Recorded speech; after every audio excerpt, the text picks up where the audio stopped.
Hello, can you hear me?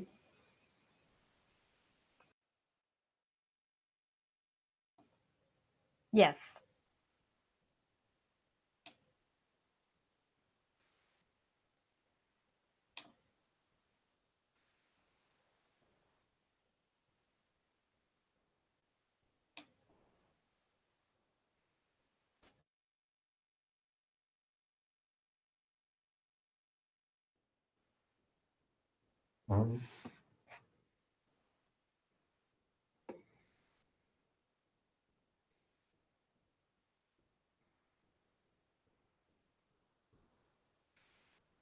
Hi, everyone. I'm Dan Stratford. I'm with Google for Education. And welcome to our Project Culture Shift Showcase. This is our second one. We had an earlier one this day with another set of Project Culture Shift leaders that was fantastic. And we'll drop the link to that as well in the chat so that if anyone's interested, they can see that. To set a little bit of context, we started working on this project that we now call Project Culture Shift a couple years ago, and we were talking with school leaders really around the world and hearing some common things in terms of challenges that they were facing as they were trying to work towards a vision for change in their school. Technology was a piece of it, but it was so much bigger. They were really talking about, how do we shift the culture of the teachers and the staff and even the students and community so that new ideas can take root and things can become more impactful for students. And one of the common things that we heard was that there's these pockets of innovation that are happening all over the place, but they tend to kind of stay in the pocket and doesn't really kind of spread throughout the whole organization.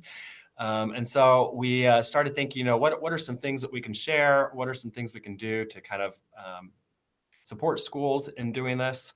And Project Culture Shift was born. So essentially, this is a process where a school or a district or a set of schools investigate their culture, figure out, what are things that are getting in the way, what things are moving us towards the kind of culture that we want to create, and then to do a design process to design rituals, routines, practices, procedures that work towards that vision. So with us today, we have some of our Project Culture Shift leaders. They're all from Google for Education Certified Innovator Program, and they've been working with teams within their own schools over the course of the last few months to kind of pull them all together to talk about what's our vision for the culture we want to create, what are the things getting in the way, how can we solve problems and take it to the next level. So just really excited to hear from them and all of their learnings. Innovation is something that is never ended, right? So it's a lot of these projects are still in progress and still in motion, and we want to kind of share all the learnings out and encourage anyone else who is kind of pushing towards their own culture of innovation and cheer you all on. So with that, I want to pass it over to Donna, who has been working closely with these Project Culture Shift leaders, supporting them in communities. She's also a certified innovator and works with one of our new transformation partners, the O'Brien Group. So with that, I'll pass it over to Donna. Well, good day, good evening, everyone. It's great to be here. And I'm a Google certified innovator, and I'm excited to have had the opportunity to work with this wonderful community of Project Culture Shift leaders. The O'Brien Group, a transformation partner, has been very, very much involved from the very beginning with the Energizers to get everyone acclimated to the content. So Aaron O'Brien and Bryant and Dan Gutman are watching live. So we're also excited just to see what everybody has produced over the last several months. And we are going to talk about being influencers, because Project Culture Shift, more than anything, is about bringing about transformative change through shifting that culture and becoming an influencer from where we are, wherever we teach, whatever district job we have, whatever school system we work with. We are all Project Culture Shift influencers. So we're excited to hear today about everything that the team has done in terms of curiosity. Everyone here has been so curious to answer questions and to move forward. People have taken a lot of initiative. They've had agency to go into their schools and school systems and bring about change. They are amazing risk takers. And I've never been involved with such a collaborative group. And I've enjoyed all the collaboration and learning from all of the Project Culture Shift leaders. So we're going to get started right away. All of our innovators here today will be speaking about their projects. And I'd like to get started and ask Jacqueline Whiting, who is in Connecticut, to share more about what she's been doing. So I'll turn it over to you, Jackie. Great. Thanks, Donna and Dan and everybody. So I am a library media specialist in Connecticut. And before becoming a library media specialist, I was a classroom teacher for 23 years. And this idea of a culture of innovation is something that I'd been thinking about kind of passively before being part of the Innovator program, and have now really started to actively pursue both at my school level, my district level, and even more granularly at the classroom level. And it's hard work. I've met with a lot of passive resistance from people as I've tried to kind of have a group of people coalesce around these initiatives, and people will talk about technology or they'll talk about professional development, but the idea of culture was something that was eluding people a lot. And separate from the work I was trying to do, the district admin was organizing a group of people to do some other examination of the district. And I think that my squeaky wheel nature is perhaps how I got invited to be a part of that group. But we had a really important moment about 6 weeks ago in a meeting where the superintendent of schools stopped the conversation and said, we have a trust gap in this district, and I would like the people at the table to talk about why we have so much mistrust and distrust as a part of the culture of our district. And that was a transformational moment in our conversations, to start to look at what were the cultural elements that are inhibiting people from taking risks and reaching out to collaborate with people that they've not worked with before, and why people just weren't feeling like they had agency to push beyond standardization. And next year at the high school level, we'll be moving to a block schedule. And I think that shift in infrastructure, so to speak, is really what's going to put some urgency behind the need to really examine culture. And kind of laying the foundation for that in my daily collaboration with my colleagues in their classrooms, I've been able to have conversations with people about what their classroom culture looks like and what kinds of things about the classroom culture might the teacher in the room like to shift, and what are some of the routines and rituals that are keeping that culture in place, and what are the small moves that might allow students to see themselves differently as individuals and as collective learners in order to shift classroom culture. And so that's starting to foster some conversations among educators about how the building could be different when they see how their own classroom can be different. So it's been a really enlightening and empowering thing to be a part of, and watching other people learn to be influencers themselves is also really powerful. Thank you so much for sharing, Jackie. And we know that you have been a very active community member, and we are excited to hear about the next steps in your school district. Thank you. Yes. So we have some things that we're calling commercial breaks. And so this is for the team here. Some of you here tonight were part of this conversation of knocking down walls. And I know that Jody may be talking more about it, but this is our award for knocking down walls for John and Jody and Jen and James, for just all of your passion in getting past those roadblocks and being willing to move forward. And this is also one of our team rituals, which is selfies, taking a group selfie. And so that was our theme for the night. And I think we all became very energized to knock down walls after that night. And I'm going to, speaking of John, John Okewole is the next presenter, and he is in Nigeria. So I will turn it over to John. Good day, everybody. Good night. Okay, I'm in Nigeria. It's about 1 a.m. in the morning, and it's great to join this global collaboration. Picking up from what Jackie talked about, I moved into a kind of an environment that's not where I'm always in. I work from a college in Nigeria, but there's a staff school that's attached to it that deals with secondary schools that I actually had to do some work with.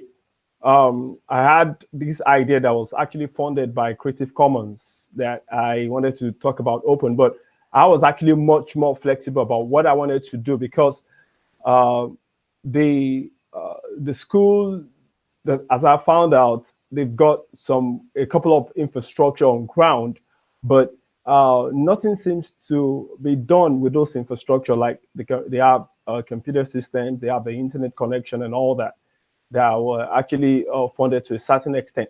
But the challenge was this.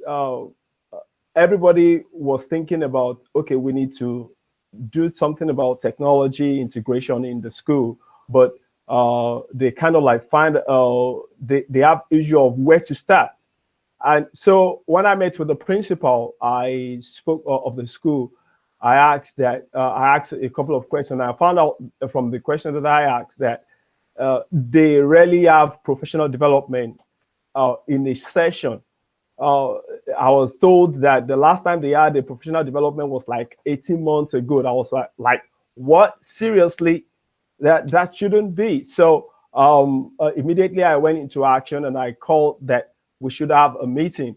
I had the privilege of speaking with virtually all the teachers, about 90% of them in the first meeting, and I showed them quite a number of things about what it means to integrate technology in the classroom and where they need to start from. And I asked them questions about what are the things that they needed, and a lot of them came up with ideas that, well, we don't have access to training, but I'm kind of like, you've got the resources and you just need to push the envelope. So I started to talk to them about Google certifications and Google information. And interestingly, after that, we organized a training section and I actually put them on Google Classroom. And that was what I found so fantastic, that they went on, it was a blended session that we had, and they did quite very well using Google Classroom for the first time. They've not used it before, but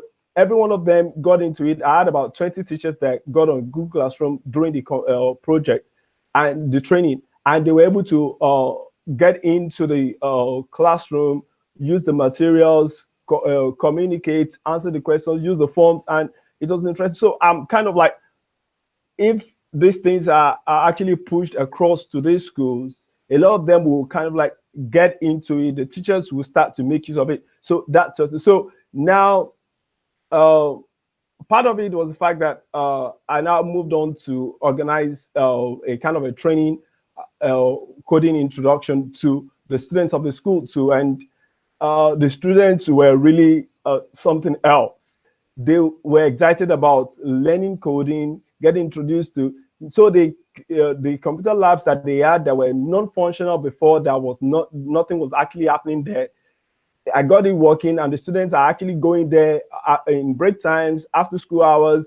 They get into it, and it's only when the school wants to close down that they have to send those children that they should go home. So, and I have putting them into competitions like First Lego League and all that, and the students are kind of like really interested. So now I have a kind of a movement such that now it's top down and bottom up too at the same time. While I speak to the principal and the school management to make sure that they give more room for professional development and integrate technology in the school, I go on to the base with the students, and the students are kind of like telling their parents, yeah, this is possible. We want to do technology, we want to do robotics and automation. And it's kind of like making everything to come together in a convergent manner. And I believe that the shift is taking place in that school through those approaches. It's not one-way traffic. You just have to look at it from the different perspective and kind of like pushing the pressure in different ways by introducing PD for the teachers, speaking with the school management, then giving opportunities for the students. And it's been so fantastic that it's leading us to the school technology integration roadmap, and it's actually giving a pattern of engagement that we could actually introduce to all the schools. And I'm already speaking with, right now I'm speaking with the technical education arm in Nigeria about doing this for technical schools. And yesterday I spoke with a friend, and he already has about over 100 Unity schools that are ready, that we could actually adopt this process to it. So that, and doing it with this school has actually given me an opportunity to understand the pattern to which we could actually steer a shift. School technology integration roadmap can actually be done through working out from different perspectives, depending on the audience. If it's students, this is what you should do. If it's teachers, this is what you do. If it's the school management, the school or leaders, this that. So now everything can actually come together in an integrated manner and make a shift for the school towards technology use. So that's my point for the project. Thank you very much. Thank you so much, John. I love that you're stirring a shift, and that's so powerful to use students as a catalyst for professional development for the teachers. So we really appreciate your work.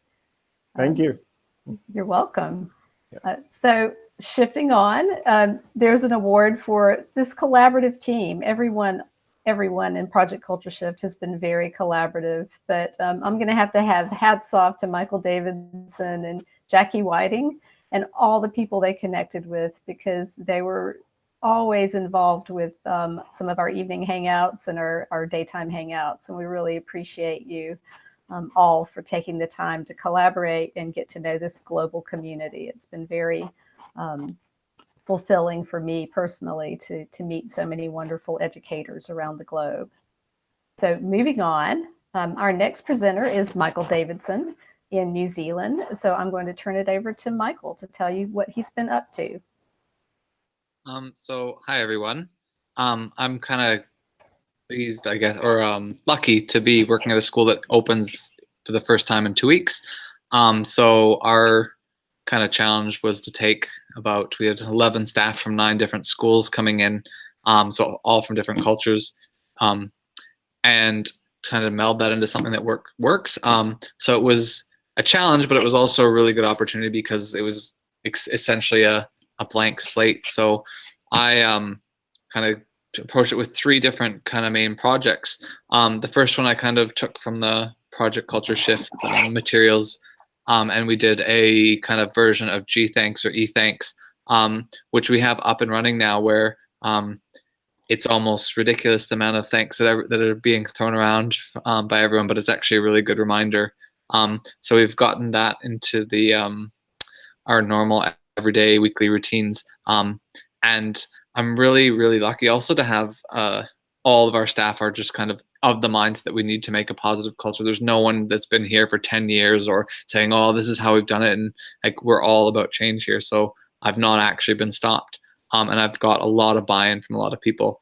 The second thing that we focused on, which has kind of been a lot of my time in the last few months, was for our induction. Instead of running our new staff through lots of boring presentations and slideshows and everything and just talking at them for all the time, we created a digital badging program. So we set up, one of my colleagues and I, we went through and set all these different activities that they could do that would teach them the things they need to do, but also expose them to new and different technologies. And I was very, very nervous when we first kind of released that in about September. But within a few days, it was just obvious that there were some people that were so keen to do it, and we'd just be getting on our end of the forums and the sheets, all these amazing things that these people were making. So it was a really great, interesting way to kind of put the onus back onto the staff, and like, we need you to learn this, but then there's all these other things. And we wanted to actually acknowledge anything that people would do on their own. So we've been very open about kind of, if you've got an idea for a badge, come and share with us. The third thing that we've been doing, we haven't quite finished it, is we kind of went through an innovation lab. So we talked about, what to do.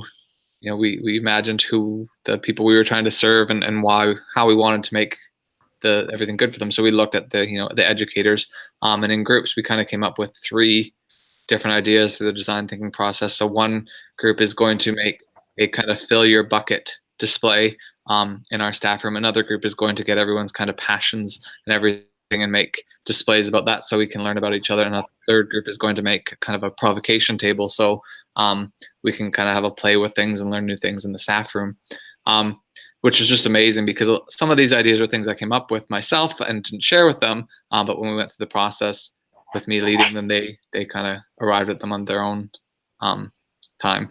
The one challenge I guess we've had is, because we're a new school and because we only really moved into this building in December, was time. We've got so much to do this morning. We had 4 hours of just sitting and kind of trying to tie up some loose ends for our openings that are happening in the next few weeks. But otherwise, I think really I've been kind of, again, I'll say the word lucky, to have this amazing staff to work with that's been really open to this idea of building this really positive culture.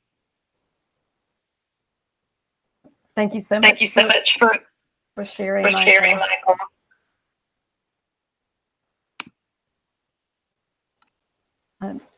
So we've got a few more awards, and YJ was not able to join tonight, but he wins the Just Do It award because he moved towards really thinking about some ways to be purposeful in his work.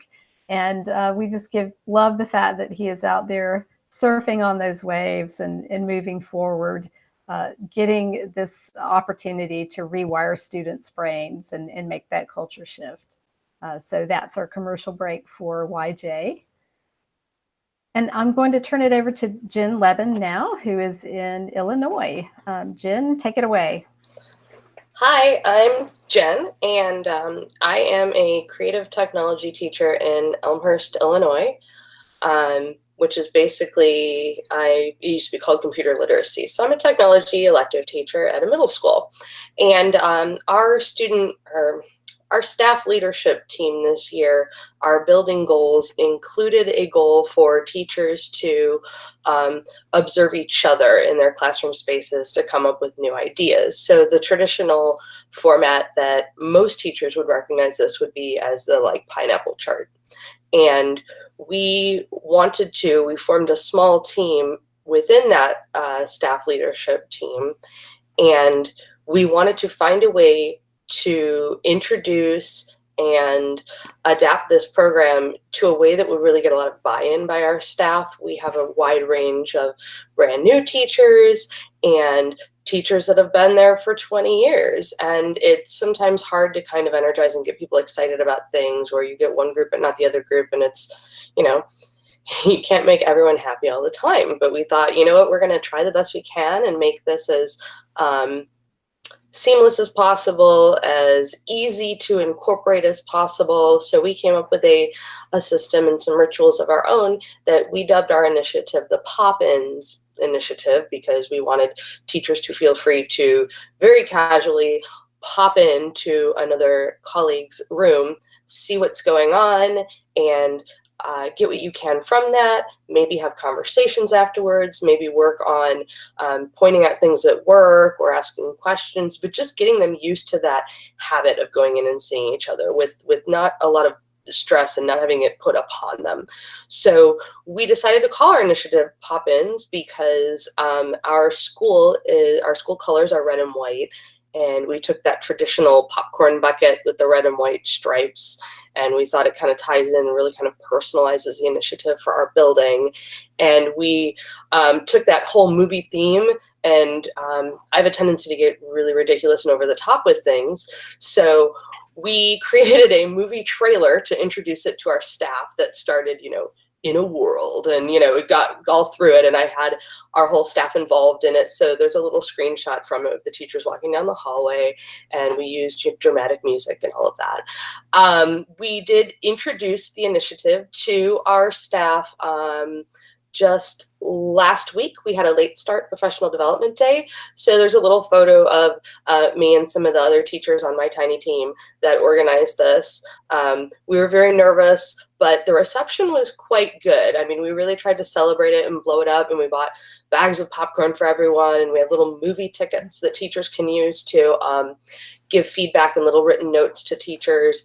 And we really wanted to start it off small. We took questions from the staff and what they wanted to do, and a lot of them had questions as far as what was expected of them and what do we have to do, what should we do, and a lot of those things. And we explained to them that we're trying to keep things very open right now to start, because we just want people to get into that habit of going to see each other in their classrooms and noticing things and taking what you can from it, even if you're not seeing another teacher from your grade level or from your subject area.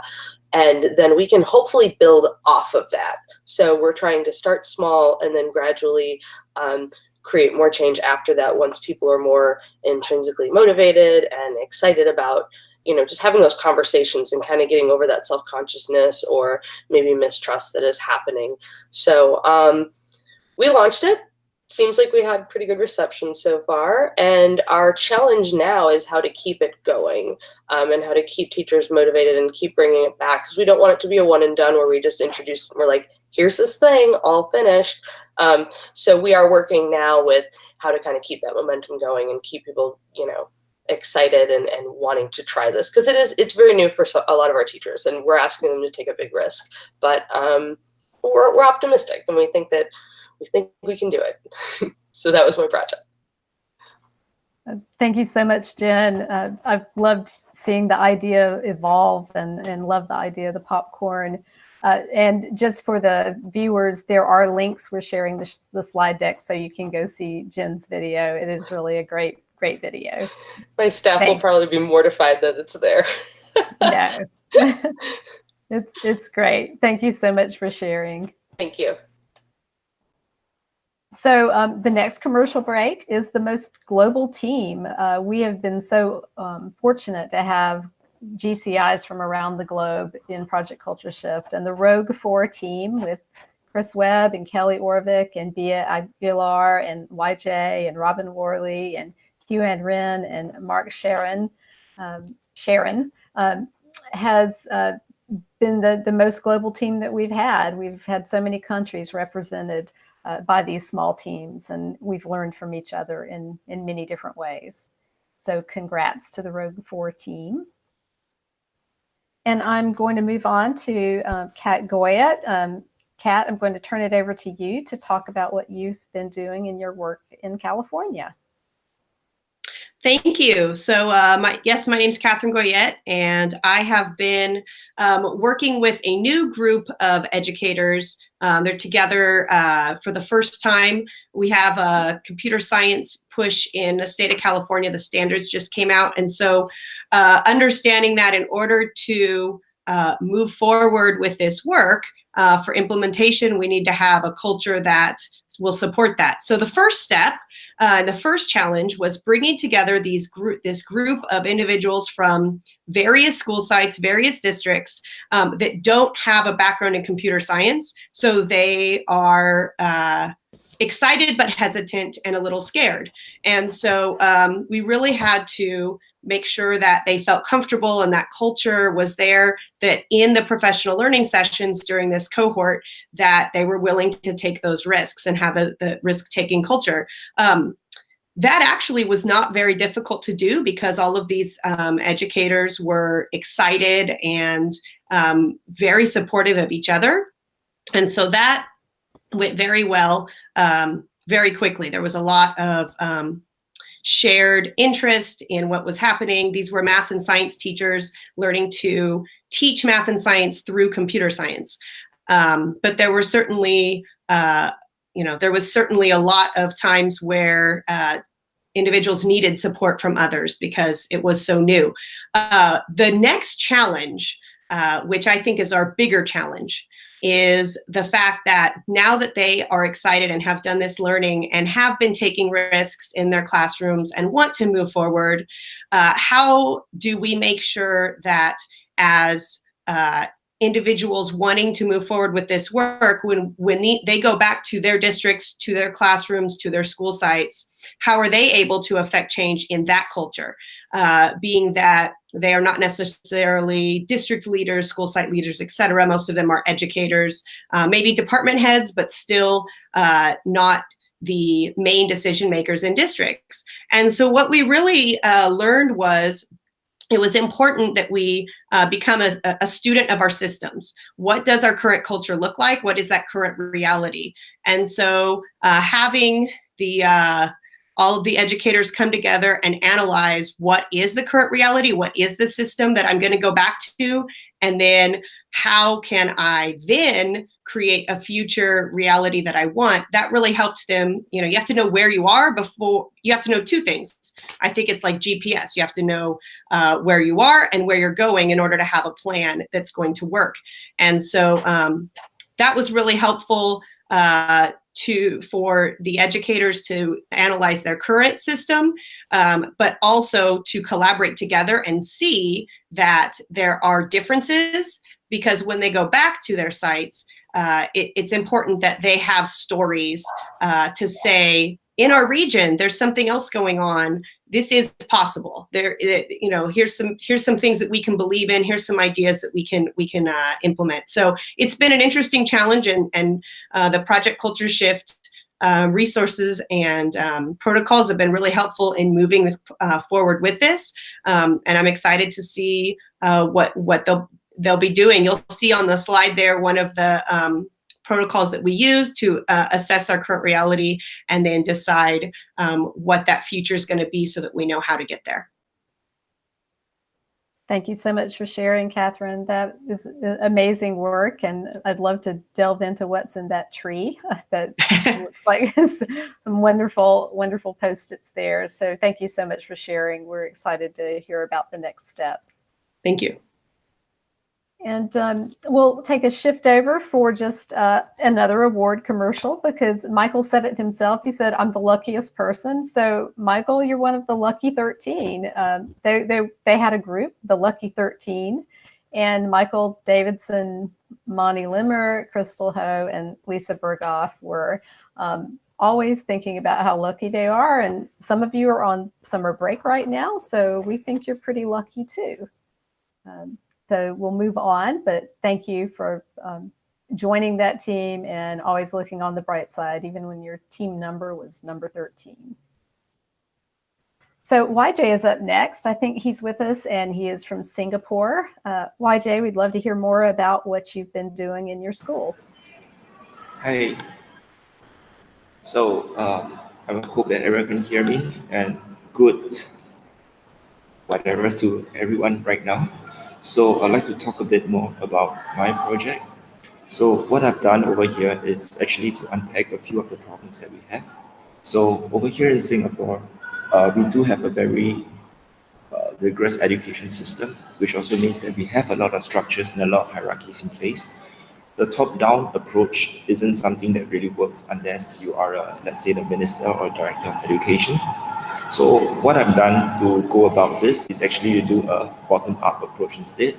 So I'm thinking that because when it comes to professional development and when it comes to workshops, there is a lot of, I think Jacqueline put it nicely, a lot of passive resistance from colleagues and from academic staff. But I guess one of the reasons is because they don't know what we want. So they don't know what is it that what your vision is supposed to pan out like. And to be fair, it's very difficult for us to actually envision this as well, because we have no clue where the road will head. So what I'm planning to do with my class is actually a combination of a few things that we have picked up. Namely, you have to have a passion project. I need them to have a life outside of school. When they have that, the next step will be to prototype and we'll be to present it to an online audience.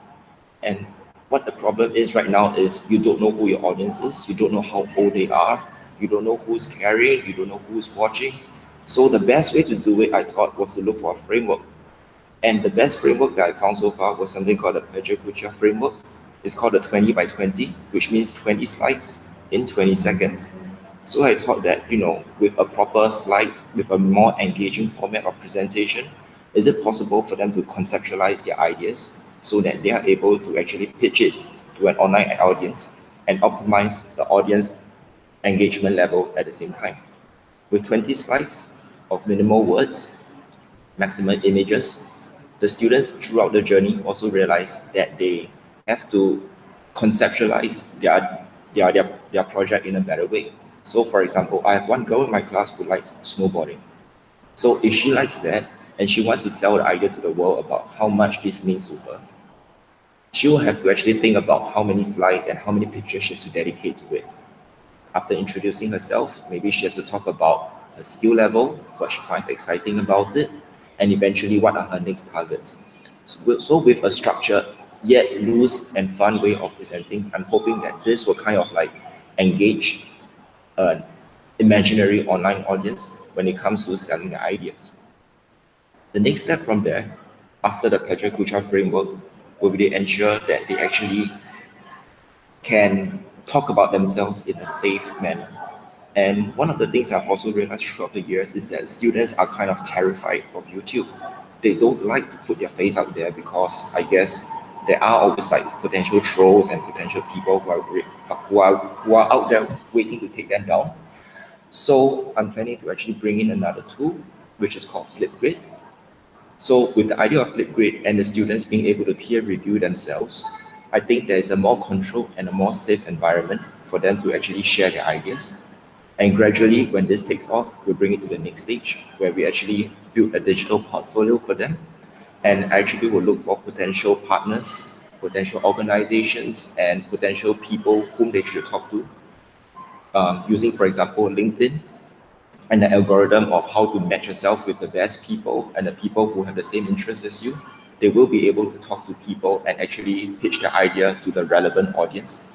And hopefully from there, we'll be able to see how they can actually take this to the next level.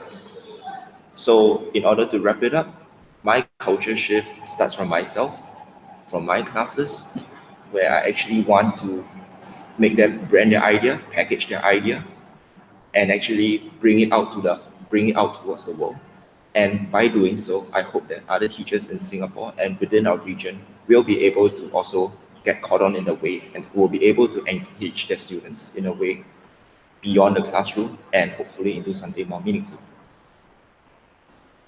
Thank you so much for sharing, YJ. I love how you surf those waves, and I especially love that you're moving your students and using the Project Culture Shift processes to change the culture for your students. Thank you so much.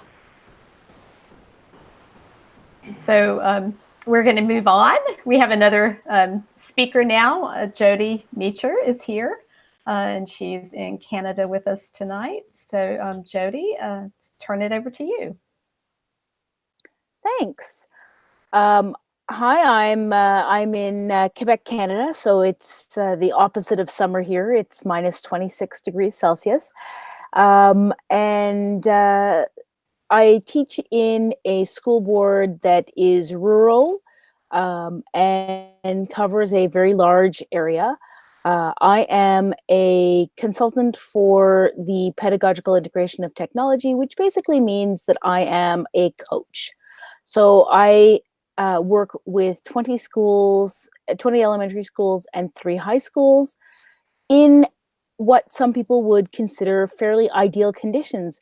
Our schools have had one-to-one technology of some kind since 2003. Not because we are a rich board, but because it was prioritized and belts were tightened and it was budgeted for. When that was implemented, it was implemented with a great amount of training. The training was ongoing. And despite this fact, we continue to see that the technology is used in very much substitution, superficial ways.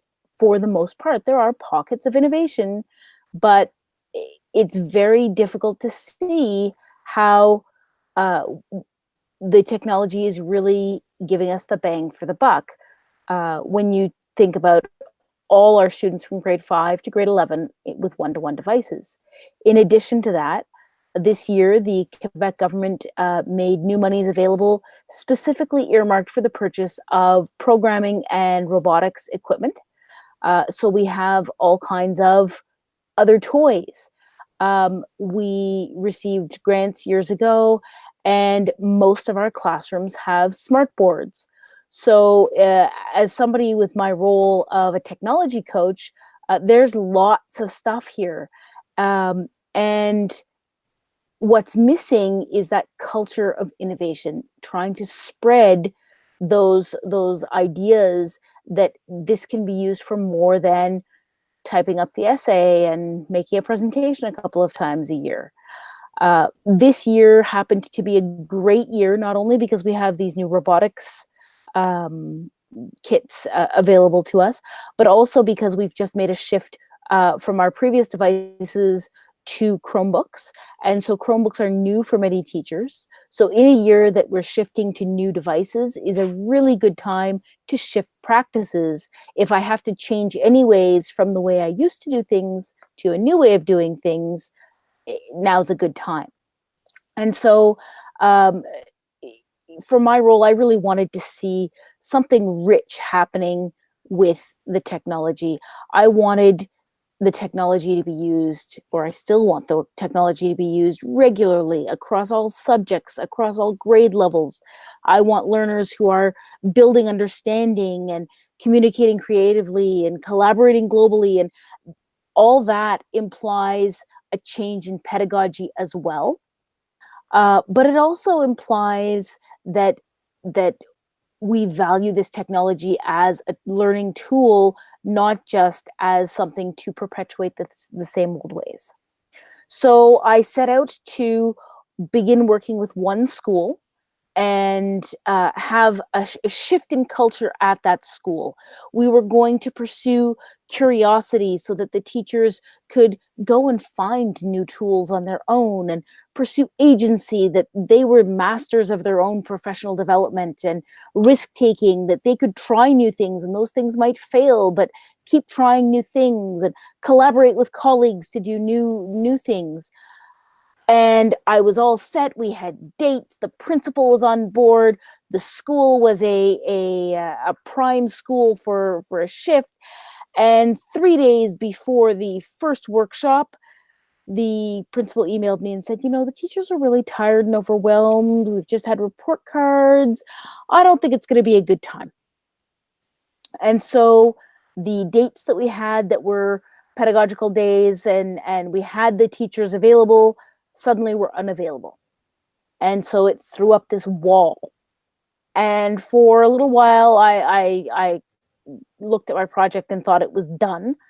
But then I spent some time working with the Director of Educational Services for our school board, and she confirmed to me that we had, as other monies that were made specially available this year from the province, enough money to release some teachers from the classroom to be able to go through this process.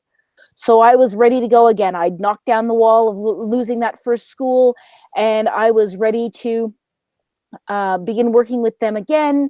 I had just begun entering into talks about how we could schedule this, when the best dates would be. And my Director of Ed Services came back and said, by the way, that money is not available to you anymore because a committee has decided to decentralize the funds to the schools and let the schools individually choose how to spend them. And so once again, here's a wall. My project is done.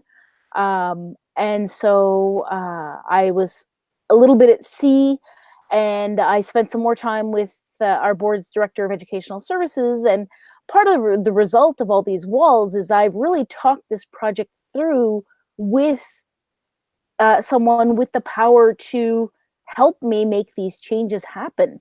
One of the things that we've now put in place is I will have time at the monthly principals meeting tomorrow morning to present Project Culture Shift to the principals and show them how shifting their culture in this way can be really beneficial to them in achieving the goals that they set out in their school's educational project that they are responsible for writing.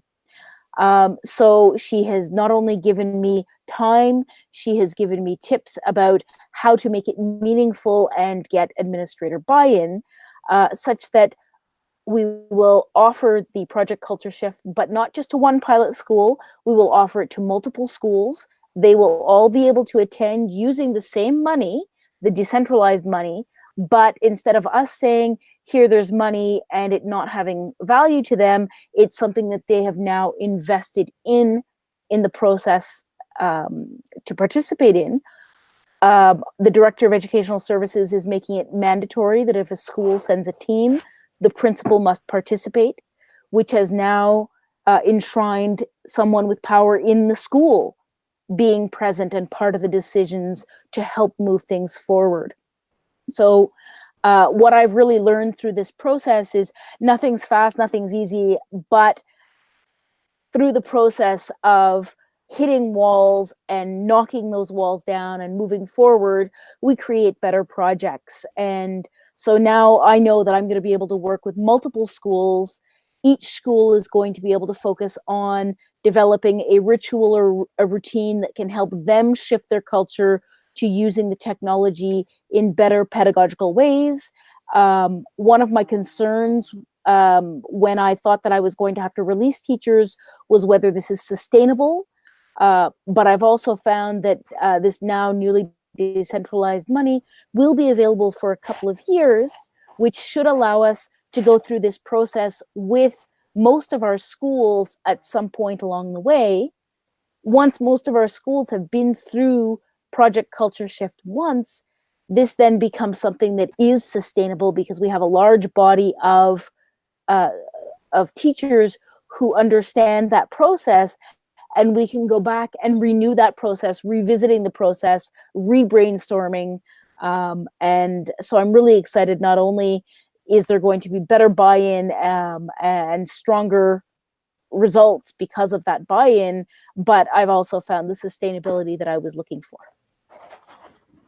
Well, thank you so much, Jody. That is so inspiring to hear how you started with walls and then you moved right on and knocked those walls down, and you have a very strong program. Thank you so much. So our next guest is Mark Sharon, who is in South Korea at the Korea International School. So I'll turn it over to you, Mark.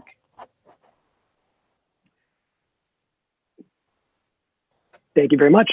So I'm coming to you from Korea International School in Seoul, South Korea. I'm in a really unique position because it is an international school, but we do teach an American curriculum. We have kindergarten through 12th grade, and we're all housed on one campus. So Project Culture Shift came at a really fantastic time. We, as a school, have done a lot to try to be innovative, to try to be progressive. We have makerspaces set up around our school for elementary, middle school, and high school. We have teachers doing really incredible work in their classrooms. So the conversation became, how can we sustain that, and what can our school look like in 5 years? Just this year, our school started a new process called FlexTime, which is based very much off of Google's 20 Time projects. And so after school, once a month, teachers get together and we have FlexTime where we can do whatever we want with that time. Project Culture Shift came up right as we implemented this FlexTime. And so I sent out a little survey to see who would be interested and got a really excellent response. So I essentially had 20 educators at our school, elementary, middle school, and high school, including principals, our director of learning, and our school director, who all agreed to meet and to work through the process and to go through the workshops together. We are a design thinking school, so a lot of our teachers and admin were already familiar with the design thinking process, but it was really fascinating to work through that process from the perspective of how can we remain an innovative school. Probably one of the biggest things that we faced was that teachers are doing incredible things in their classrooms, but we're not really talking to each other. They're just kind of like these little pockets all over our school. So doing these workshops really gave us the opportunity to just come together, to share ideas, to talk about successes and struggles that we had, But probably the coolest thing was just the agency that the teachers felt over their classroom and over their school. So as we worked through our workshops, we started coming up with some possible ideas of some things we could do that really would foster innovation. And we broke it up into 3 teams. Our 3 teams focused on school agency, risk-taking, and curiosity. And as we went through that design thinking process, we came up with multiple prototypes. Our last meeting, which was just a couple of weeks ago, we kind of locked down what we wanted to focus on this semester. So we have some prototypes that we're going to be testing. Our risk-taking group is going to focus on trying to create a culture where it's okay to make mistakes. So they want to set up an O board in our school cafeteria where teachers and students alike can just talk about something that just didn't go as they hoped it would, something that wasn't planned, and mostly like what they learned from that, how they could reflect on it. The cool thing about it is, while that's something we could start right now, the big picture is our teachers wanted students to take more agency over their education, to feel like they could take risks, that they could try creative things, and to know it's okay if it didn't work out the way they wanted it to. But they also understood that that's not something we could do overnight. It's something we had to work towards. So as we look ahead to 5 years, that was a small step that we could take to kind of start working towards that goal. We also wanted to focus on genius hours for students, again, giving them time of their own to say, what do you want to explore? What are things that we're not teaching you in school that you feel like you're really interested in? And again, just to start teaching students how to take ownership over their education. Our agency group has sent out a survey to all the teachers, basically inquiring, what are you good at? What do you enjoy doing? With the idea that we want teachers to essentially become sort of micro PD for each other. So if there's something that I were to specialize in, a teacher could come and chat with me, and it could be something as basic as, I love photography, so let's learn about photography. Or, I heard that you do this really well in your classroom. I really want to come and see how you're setting up, inquiry-based learning, project-based learning, and just having those communications begin. The curiosity team is going to focus on setting up visible learning areas all over the school that are interactive, where students can start to demonstrate and explore their own innate curiosity and creativity. And the end goal being, like, we just really wanted to make learning more visual. I found it incredibly inspiring just to work with these teachers. They were just really passionate about what they wanted to do with the school. And the really exciting thing is, even though Project Culture Shift has ended, it's actually going to keep going for us, because that same group of teachers will continue to meet during that flex time, so we can test our prototypes, we can revise them, we can improve them and make them better. And big picture, I'm hoping that maybe next year we could go through the Project Culture Shift workshops again, maybe with a new cohort, and just kind of create a perpetual group that's constantly asking, how can we remain more innovative? Thank you so much, Mark. It's great to hear how you were able to take those foundations of a culture of innovation and create so many great prototypes. So we look forward to the next steps. Thank you again. Yes. We have one more commercial break, and then we'll have some Q&A. The Making It Happen Award goes to everyone, really, but we saw so much wonderful content on social media. Mary Ellen Yonker, Jonas Spakelin, Catherine Goya, Clarissa Becerra, Rosa Liarte, and Denise Minge were just some of the innovators who made it into the spotlight, and really appreciate all of the hard work. We also had some presenters who weren't able to attend tonight. They're not here in the call, but Crystal Ho, just a shout out to Crystal for her hard work, working really with student data privacy. So tackling a very difficult issue with Project Culture Shift. And then Emma Cartier, for her work in Canada with her school district. She has done a lot with digital portfolios and getting people on board with that, and working through her resources that she's posted online. And also Jonas Spakelin, who is in Sweden, and he has done so much, as you just saw, with his Google Educator group in Sweden, and with spreading the word about how we need to shift the way we think about digital literacy. So just a shout out to other innovators, and continue to look for more information about what they're doing. And so I would like to send it back over to Dan. I think we have a few minutes for questions and answers. Thanks. Wow, lots of great learning here. So fun to hear all these examples from all over the world and all sorts of different contexts. I had a few takeaways as I was listening to all these, and also want to invite anyone who's listening to go ahead and drop questions in the chat, and then also invite the presenters to share any of their thoughts as well.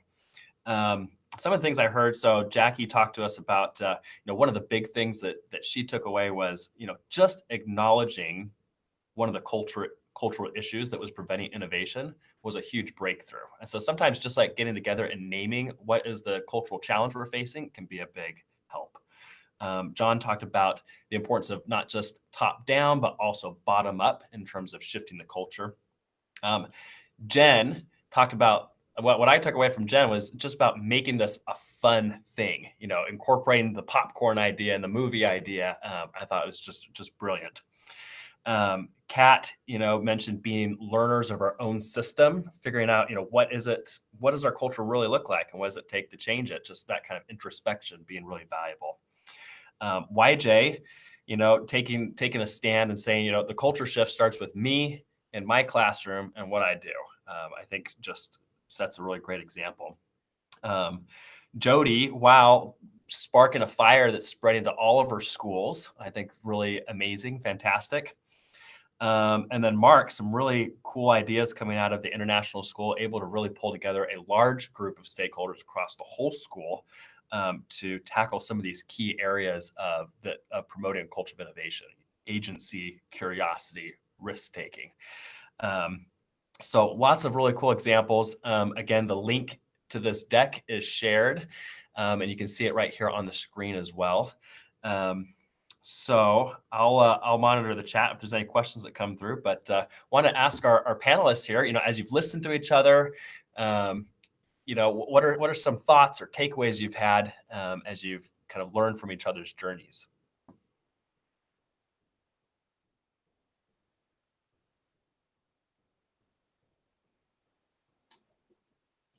Hi, Dan.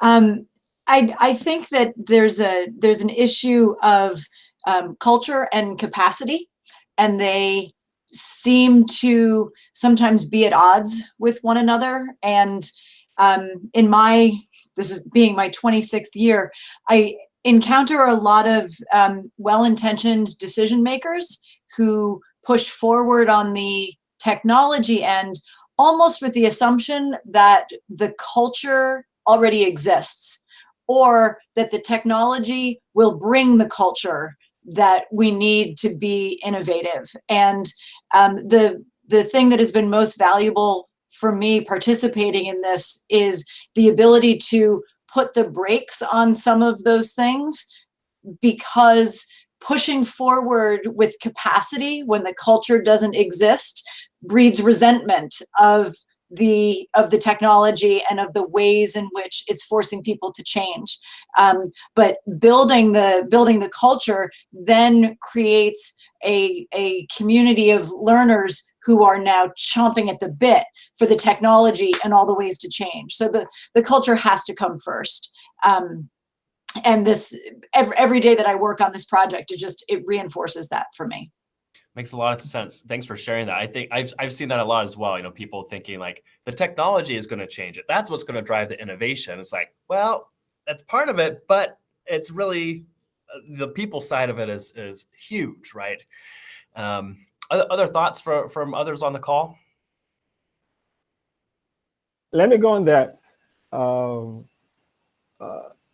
What Jack said is absolutely true. In my own case, I discovered that for the school, they needed someone to come and drive the change. The culture they had, it's not working. There have been a lot of issues. Even the principal was actually telling me, yeah, the management is telling us that we should integrate technology into classroom, but they don't know how and they don't know where to seek help from. And they are seated there and kind of like, okay, we'll just manage everything through. So, but immediately I got there, I said, okay, yeah, this is what I'm going to do. I'm going to work along with you. You've got some resources. I don't need to go outside to get some resources, and I'm going to use what you have. And they discovered that even with what they have, they could actually do a lot of transformation, but they are not saying into that because, well, they don't really know about it.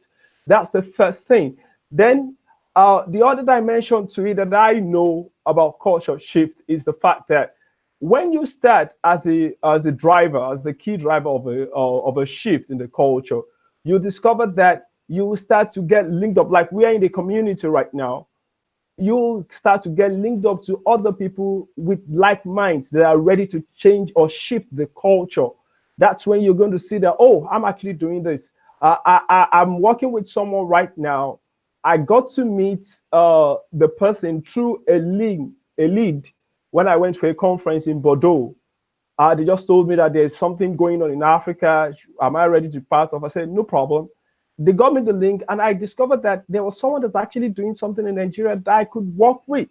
But I never knew if I never went for that conference. And now we are working together, and a whole lot of things are working together for us. So if you're trying to shift the culture, the first thing is that you can actually start the move. But rest assured that you're going to get like-minded people coming into the group, into the community very soon, because they're going to identify you that you're doing something that they're interested in and they want to happen, and the community will start to grow. And the final thing I'm going to say is this, that when you do that, the culture will start to give way for you to, okay, yeah, you have something different that's working. Okay, let's allow him to do it. That's what I found out. Thank you. Thanks, John. What a great call to action, I think, to end our Project Culture Shift showcase with. This injunction to don't wait for someone else to do it, but to go out and make it happen. And as you do that, you'll start to connect with others who share that passion and vision. So for anyone who's watching this, hopefully you've been inspired by this. I certainly have been. To all our Project Culture Shift leaders, thanks for all the hard work that you've been doing to change the culture in your schools. It's exciting to see, and I can't wait to see what happens next. So thanks, everyone, and have a good night or good day.